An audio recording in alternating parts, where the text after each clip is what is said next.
tell you what drives a California surgeon to coach pole vaulting on the side. It takes speed, flexibility, and a fearless attitude to be a pole vaulter. Early on, you look and see who has aptitude, who's not afraid of it, because it's not a natural sport to run down the runway with a stick in front of you and then plant it in the ground and turn upside down. But some kids love it, and that shows up right away. Paul Roach used to be one of these kids flying through the air. Now he's an orthopedic surgeon and a coach at his alma mater, St. Ignatius High School in San Francisco.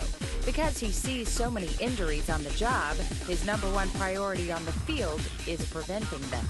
Surprisingly, the area where they are most often hurt is not in front of the pit or to the side, but behind the pit. They may have carried too much speed through the center of the vault, and they'll go right over the pit, or they'll land and roll out the back, and they'll hit the back of their head. A head injury is no small thing. Dr. Roach isn't the only one who worries about it. It's what the parents ask me about all the time. I had a head injury when I was a vaulter, in high school, so it's a real possibility. They've done a lot with the safety standards. The pits now have to be much larger than they used to be. And good coaching and good equipment is the main thing. Roach says at the high school level, some experts are advocating protective gear for the head. Earl Bell, one of our former Olympians, is actually very active in safety, and he actually sent me his regulations, and one of the things he's pushing for, he's trying to advocate for helmets. That may be difficult to get accepted, but is probably a good idea at high school level.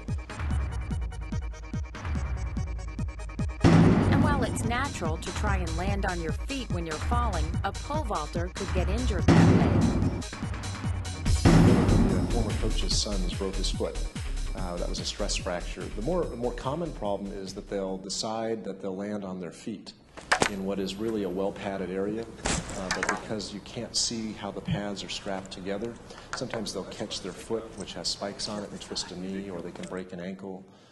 There's a number of things that they can do if they don't just land on their back.